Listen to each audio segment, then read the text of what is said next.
అందరికీ నమస్కారం. Welcome to icon politics. నమస్కారం బాలకోట గారు. నమస్కారం శ్రీని గారు. సార్, మీరు ఈ 5 ఏళ్లలో ఈ ప్రభుత్వానికి వ్యతిరేకంగా చాలా ఉద్యమాలు చేశారు. అందులో ఒకటి అమరావతి ఉద్యమం, ఇంకోటి వైజాగ్ స్టీల్ ప్లాంట్కి ప్రైవేటీకరణకి అగైనెస్ట్గా చేసింది. ఆ, అక్కడ జగన్ గారు 2 డేస్ బ్యాక్, 2 రోజుల కింద ఎన్నికల ప్రచారంలో వైజాగ్ వెళ్ళేసి అక్కడ రోడ్ షోలు చేశారు. తర్వాత ప్రతినిధులు వెళ్ళి కలిసి రిప్రజెంటేషన్ ఇచ్చారు. అప్పుడు మాట్లాడుతూ, అవునా, అయ్యయ్యో, నాకు వైజాగ్ స్టీల్ ప్లాంట్ అప్పుల్లో ఉందన్న విషయం తెలియదు నాకు అని చెప్పేసి చెప్పారంట. తర్వాత ఆ, ఈసారి మనం గట్టిగా పోరాడి గెలుద్దాము, గెలిచేసి మన ఎంపీల అవసరం రాబోతుంది సెంట్రల్ గవర్నమెంట్కి, బీజేపీకి కానీ ఎవరికైనా కానీ. సో సెంట్రల్లో ఏర్పడిపోయే ప్రభుత్వానికి మన అవసరం రాబోతుంది, అప్పుడు ఖచ్చితంగా మనం కాపాడుకుందాం అని చెప్పేసి అన్నారంట. అంటే మన అవసరం లేకపోతే సెంట్రల్ గవర్నమెంట్తో పోరాడలేమా, అంటే మనం కాపాడుకోలేమా అనేసి చెప్తున్నట్టుగా ఉంది. ఎలా చూడాలంటారు? అంటే చేతగానే చెప్పాలంటారా? ఈ 5 ఏళ్ళలో ఏం చేయకుండా మళ్ళీ కొత్తగా ఇప్పుడు వచ్చేదల్లే మళ్ళీ ఏదో సాధిస్తారంట. మీ విశ్లేషణ చెప్పండి సార్ దీని మీద. శ్రీని గారు, జగన్మోహన్ రెడ్డి గారిది దగా రాజకీయం. కుడి ఎడమల దగా దగ, కుడి ఎడమల మోసం మోసం. కేంద్రంలో రాష్ట్ర ప్రభుత్వం యొక్క అవసరం ఉంటే అప్పుడు విశాఖ ఉక్కుని కాపాడుకుంటామని చేసి మాట్లాడటం అంటే ఇంతకంటే పచ్చి అబద్ధము, పచ్చి దారుణము, పచ్చి మోసం మరొకటి ఉండదు. అసలు విశాఖ ఉక్కు పేరు మాట్లాడే నైతిక అర్హత కూడా ముఖ్యమంత్రి గారికి లేదు.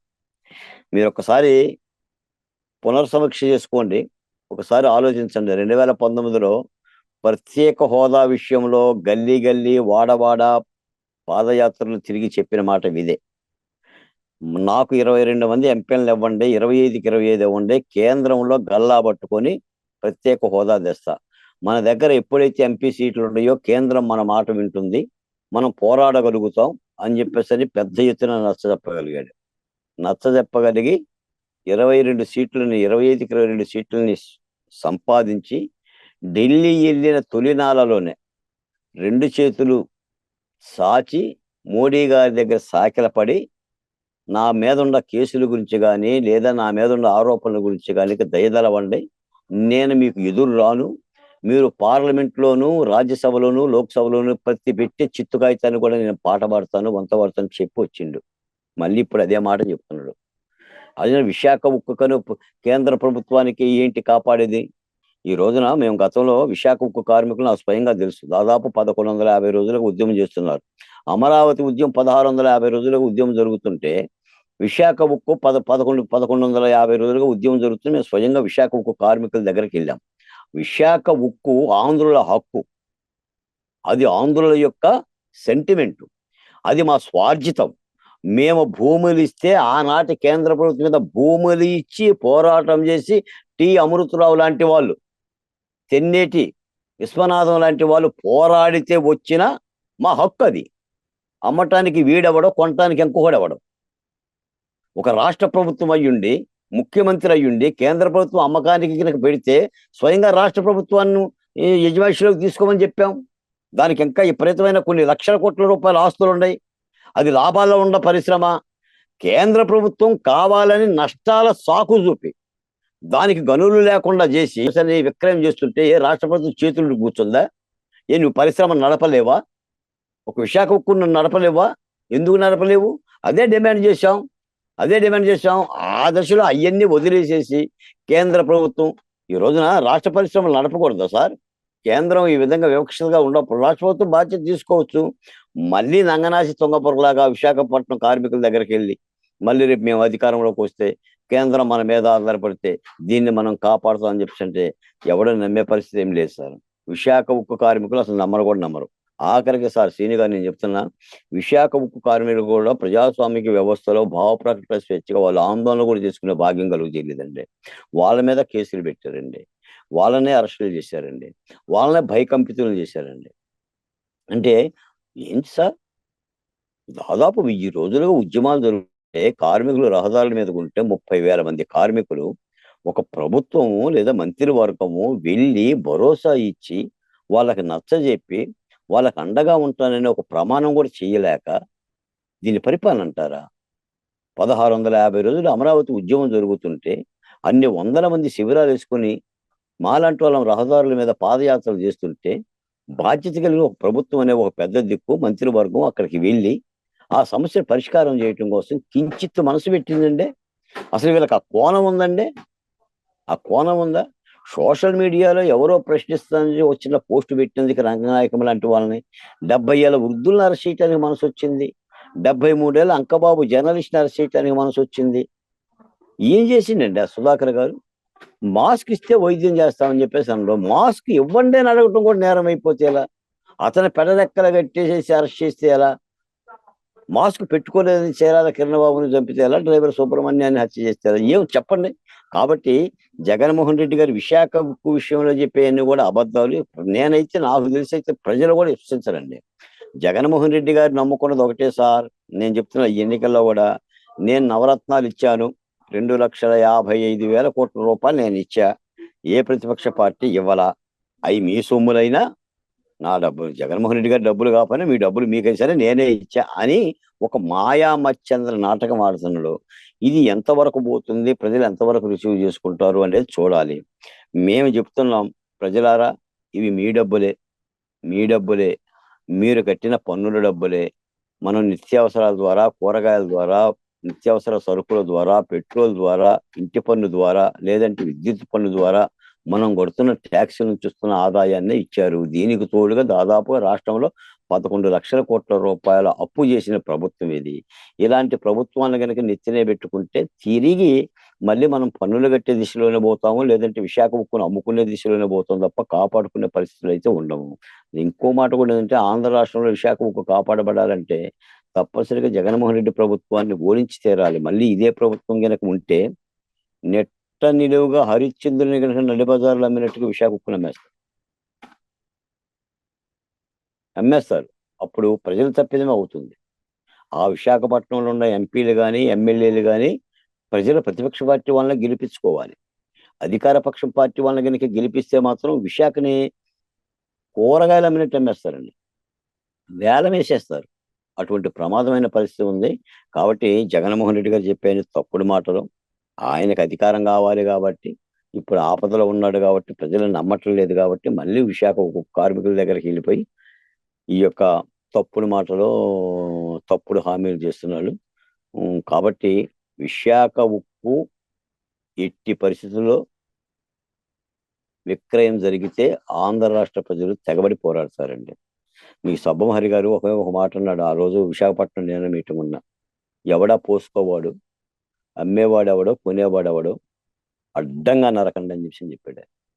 మన పర్మిషన్ లేకుండా, మన అనుమతి లేకుండా ఏ పోసుకోవాడు విశాఖ గేటు ధరతలో చూస్తామని చెప్పి అన్నాడు. ఆ స్థాయిలో పోరాటాలు జరుగుతాయి. అదేం ఆషామాషి విషయం ఏం కాదు. ఈ రోజున ఒక సందర్భం ఉంటుంది సార్. ఇప్పుడు పిల్లిని గనక గదిలో పెట్టి బంధిస్తే, కొడితే పిల్లి పులవుతుంది. అలాగనే ప్రజలకు కూడా ఒక ఓరిమి ఉంటుంది, ఒక సహనం ఉంటుంది. ఆ సహనం నశించే స్థితి కనుక ప్రభుత్వాలు తీసుకుని వస్తే ఏమవుతుంది? గతంలో ఎన్నోసార్లు చెప్పా. తల్లి భారతి ఎండిన స్తనాలపైకి ఎగబడ్డ బిడ్డలను ఓదార్చలేని దీనత్వం నీది, నన్నెక్కనివ్వండి బోను అన్న చెరబండ రాజులు పుడతారు. ఎందుకు పుడతారు చెరబండ రాజులు? అర్ధరాత్రి పడుపుగత్తె రాక్షస రతిలో అర్ధమిరీనత నేత్రాల భయంకర బాధల పాటల పల్లవన్న శ్రీశ్రీలు ఎందుకు పుడతారు? వ్యవస్థ లోపం నుంచి పుట్టరా? వాళ్ళు ఏమన్నా తల్లి గర్భం నుంచే కళ్ళగన్నారా మేము విప్లవకారులుగా మారాలి, ఆయుధాలు పట్టుకోవాలి, వ్యవస్థ మీద తిరగబడాలని? ఒక డాక్టర్లు, ఇంజనీర్లు, చదువుకున్న విద్యావంతులందరూ కూడా ఈ రోజున ప్రజల పక్షాన అడవుల్లో పోవటానికో, కారడవుల్లో పోవటానికో కారణాలు ఏంటి? వ్యవస్థల లోపాలే కదా. పేదకి న్యాయం జరగటం లేదనే కదా. కాబట్టి ఒక ఓరిమి ఉంటుంది. ఈ రోజున జగన్మోహన్ రెడ్డి గారి కనుక రేపు, నేను మాట కూడా చెప్తాను సార్ ఈ సందర్భంగా, ఆయన ఆల్రెడీ చెప్పాడు, మళ్ళీ నేను ముఖ్యమంత్రిని అయితే విశాఖపట్నమే రాజధాని, విశాఖపట్నంలో ప్రమాణ స్వీకారం చేస్తానని చెప్పాడు. నేను అదే రోజు చెప్పా రాష్ట్ర ప్రజలకి, పలు టీవీ డిబేట్ల ద్వారా, పలు పత్రికా సమావేశాల ద్వారా, మళ్ళీ గనక జగన్మోహన్ రెడ్డి గారి గనక అధికారంలోకి వస్తే రాష్ట్రం 3 రాష్ట్రాలు అవుతుంది. అమరావతి ఉద్యమం ప్రత్యేక మధ్యాంధ్ర ఉద్యమంగా మారుతుంది.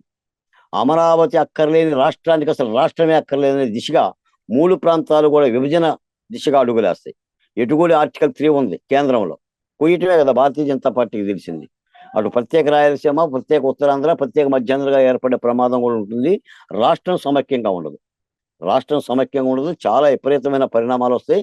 నేనే చెప్తున్నాను, మళ్ళీ చారిత్రక తప్పిదం జరిగి జగన్మోహన్ రెడ్డి గారికి అధికారంలోకి వస్తే ఈ రాష్ట్రంలో మధ్యాంధ్ర ప్రత్యేక రాష్ట్ర ఉద్యమం చేసి తీరుతాం. ప్రాణాలు ఇచ్చైనా సరే రాష్ట్రాన్ని, మా అమరావతిని కాపాడుకుంటాం, మా ప్రాంతాన్ని కాపాడుకుంటాం. ఈ విధంగా ప్రాంతీయ కక్షతో ఒక ప్రాంతం మీద కాలు పెట్టి, ఒక ప్రాంతం మీద దుమ్మేసి, ఓ ప్రాంతం మీద కులముద్రేసేసి రాజకీయాలు చేయాలని చెప్పేసి అనుకుంటే అది రాష్ట్రానికి క్షేమం కాదు. రాష్ట్రానికి క్షేమమే కాదు, తప్పనిసరిగా ప్రజలు ఆలోచించాలి. అటువంటి విపత్కరమైన పరిణామాలకు వెళ్ళిపోతుంది. తప్పనిసరిగా రాష్ట్రంలో ప్రభుత్వం మారితేనే రాష్ట్రం కుదుటపడుతుంది, కనీసం కుదుటపడుతుంది. నా దృష్టికి రాష్ట్రంలోనూ మారాలి, కేంద్రంలో కూడా మారాలి. కేంద్రంలో కూడా మోడీ గారి కన్నుల నుంచి రాములోను చూస్తారండి సార్. ఓ త్రేతాయుగం నాటి రాములోడు, ద్వాపర త్రేతాయుగం నాటి రాములు మోడీ గారి కళలో చూస్తారేంటి? జగన్మోహన్ రెడ్డి కళలో నుంచి యేసు ప్రభుని చూస్తారేంటి? క్రీస్తు పూర్వం, క్రీస్తు సగం. ఏ దుర్మార్గమైన వ్యవస్థలో ఉన్నాం, ఏ దుర్మార్గమైన ఆలోచనలో ఉన్నాం. వాళ్ళకి కాళ్ళు చేతిలో ఉన్నాయి కదా, వాళ్ళు అన్నమే తింటుంటారు. అన్నమే తింటుంటారు కదా. మోడీ గారు అన్నం తినరా? జగన్మోహన్ రెడ్డి గారు అన్నం తినరా? భగవత్ స్వరూపంలాగా పూజించే తత్వంలోకి దేశాన్ని తీసుకెళ్ళిపోతే మిగిలేది ఏముంటుంది? మన్నే తప్ప. మనుషులుగా చూడుకోకూడదు అంటే ఈ భావాన్ని ప్రేరేపించడం. కాబట్టే వ్యవస్థలో ఇటువంటి పరిణామాలు జరుగుతున్నాయి. నాకు తెలిసి సీని గారు, మీరు నేను పరిశీలించిన అంశాలు దేశంలో చాలా జరుగుతున్నాయి సార్. మణిపూర్ కానీ, జార్ఖండ్ కానీ, ఛత్తీస్గఢ్ కానీ. ఇటీవల 29 మంది ఛత్తీస్గఢ్లో అమాయకులైన ఆదివాసీలని ఎన్కౌంటర్లో చచ్చిపోయారు. పత్రికలో చిన్న బిట్ అయిపోయిందండి. వాళ్ళు ఎవరు, ఎందుకు చంపారు, నిజంగా ఎన్కౌంటర్ జరిగిందా లేదా, వాళ్ళు ఆదివాసీ బిడ్డలా, ఏం జరుగుతుందో కూడా ప్రపంచానికి తెలియని పరిస్థితి అండి. మణిపూర్లో కూడా జరగలేదు కదా సార్. మణిపూర్లో సత్యాసత్యాలు కూడా ప్రపంచానికి తెలియవు కదా. 2 మహిళలను వ్యవస్థలను చేసి ఊరేగించిన తర్వాత, అది సోషల్ మీడియాలో హల్చల్ చేసిన తర్వాత ప్రపంచానికి తెలిసింది తప్ప అసలు మణిపూర్ వెళ్ళి పరామర్శించే పరిస్థితి లేదు సార్. నేను మణిపూర్ వెళ్దామని చెప్పి ఒక టీం చేసుకుని నిజ నిర్ధారణ కమిటీకి వెళ్దామని చెప్పి చూస్తే, మేము మణిపూర్తో పెద్దలతో మాట్లాడితే అసలు అక్కడికి వచ్చి గిరిజనులతో మాట్లాడే పరిస్థితి లేదంట. అలా వెళ్ళే పరిస్థితి లేదు బాలకోటయ్య గారు, చాలా ప్రమాదకరమైన పరిస్థితి ఉంటుందని చెప్పి మాట్లాడారు. మేము ఆగిపోయాం మణిపూర్ వెళ్లకుండా.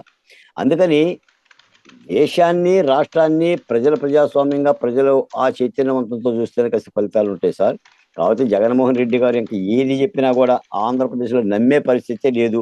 ఒకవేళ నమ్మాము అని చెప్పేసి అంటే ఇక మా నెత్తిన మేము పోసుకున్నంత దుమ్ము, ప్రజలు తమ నెత్తిన తాము పోసుకున్నంత దుమ్ము మరొకరు పోసుకోలేదు. ఇది మరొక చారిత్రక తప్పిదంగానే దారి తీస్తుంది. ప్రతిపక్ష పార్టీలు కూడా అందుకే చెప్తున్నా, రాజకీయ ప్రతిపక్ష పార్టీలు, అయ్యా ప్రజలు వివిధ చైతన్యాలతో ఉన్నారు. మీరు ప్రజలను కూడా కలుపుకొని ప్రజలను నచ్చిన, మెచ్చిన, ప్రజలు గౌరవించే పరిస్థితులు కూడా ఎన్నికల ప్రచారంలో వినియోగించండి. మేము 2 మాట్లాడితే సరిపోద్ది, 3 మాట్లాడితే సరిపోద్ది అంటే కుదరదు. ఇది కులాలు అయిపోయినాయి, మతాలు అయిపోయినాయి. ఏ సామాజిక వర్గం ఆ సామాజిక వర్గం గౌరవం కోరుకుంటుంది, వాళ్ళ కుల ప్రతినిధులు ఆహ్వానిస్తున్నారు. మీరు ఆ దిశగా అడుగులేయండి అనేది నెత్తి నోరు కొట్టుకొని మాట్లాడుతున్నాం. ఆ ప్రక్రియ జరుగుతుంది. కాబట్టి జగన్మోహన్ రెడ్డి గారిని పరిపాలించడం కూడా విశాఖ ప్రజల యొక్క కార్మికుల యొక్క తక్షణ కర్తవ్యంగానే నేను భావిస్తున్నాను. ఆ దిశగానే విశాఖ కార్మికులు నిర్ణయం తీసుకోవాలి. అవసరమైతే ఎన్నికల్లో ఉద్యమకారులందరూ కూడా పనిచేసి కూటమి అభ్యర్థులకు బాసటగా నిలిచి జగన్మోహన్ రెడ్డి గారి యొక్క అభ్యర్థులు ఓడించాల్సిన అవసరం ఉంది. ధన్యవాదాలు సార్. చూద్దాం మరి. అంటే మీరు చెప్పినట్టు వైజాగ్లో విశాఖ అంటే స్టీల్ ప్లాంట్ వాసులే కాదు, చిన్న పిల్లలు కూడా నమ్మరు ఈ జగన్ గారు స్టీల్ ప్లాంట్ని కాపాడతారంటే. చూసాక ఇన్ని రోజులు ఎంత మాత్రం పోరాడారో కేంద్ర ప్రభుత్వం దగ్గర. కాబట్టి తెలిసిపోతుంది. చూద్దాం మరి. విశాఖ ప్రజలు ఖచ్చితంగా మంచిగా ఆలోచించి మంచి తీర్పిస్తారని ఆశిద్దామని. ధన్యవాదాలు సార్.